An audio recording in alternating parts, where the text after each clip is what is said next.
मनपा जप्ती पथकाची विविध ठिकाणी मालमत्ता कर वसुलीसाठी कारवाई. धनादेश मिळाल्याने कारवाया स्थगित.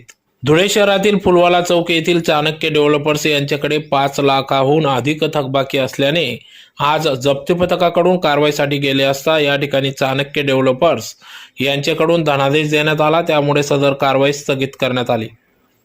तसेच धुळे शहरातील आकाश ट्रेडर्स यांच्याकडे देखील 1 लाखाहून अधिक थकबाकी असल्याने सदर जप्ती पथक कारवाईसाठी गेले असता या ठिकाणी देखील मालकाकडून धनादेश दिल्याने कारवाई स्थगित करण्यात आली. यापुढे देखील मनपा प्रशासनाच्या वतीने आयुक्त अमिता दगडे पाटील यांच्या आदेशान्वये या ठिकाणी कारवाईचा धडाका सुरूच असून मालमत्ता कर थकबाकीदारांना वारंवार नोटिसा देऊन देखील कर भरणा करत नसल्याने सदर कारवाया करण्यात येत आहेत.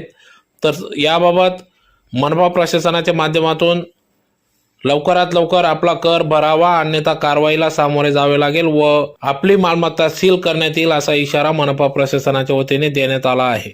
सदरची कारवाई प्रसंगी या ठिकाणी जप्ती पथक प्रमुख तथा अधीक्षक शिरीष जाधव, निरीक्षक अनिल सोडके, निरीक्षक किशोर बागुल, पंकज मोरे, सचिन पवार, अशोक मंगेडकर आदी सर्व पथक या ठिकाणी उपस्थित होते.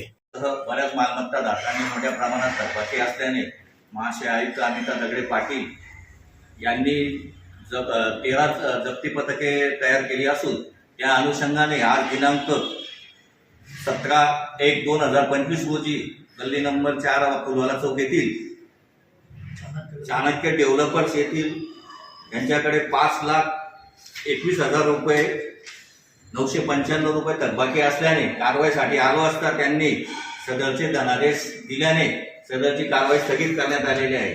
तसेच देवपूर विभागातील चावरा स्कूल यांच्याकडून 5 लाख रुपयाचा धनादेश प्राप्त झालेला आहे. तरी धुळे शहरातील सर्व मालमत्ता धारकांना कळवण्यात येते की ज्यांच्याकडे मोठ्या प्रमाणात थकबाकी आहे त्यांनी त्वरित महानगरपालिका कार्यालयात येऊन मालमत्ता कर व पाणीपट्टी कर भरावा व जप्तीची कटू कारवाई टाळावी ही विनंती. शिरीष जाधव, निरीक्षक किशोर बागुल, निरीक्षक अनिल सोडके, सचिन पवार, अशोक मंगेडकर, पंकज मोरे आदींनी सदरची कारवाई केलेली आहे.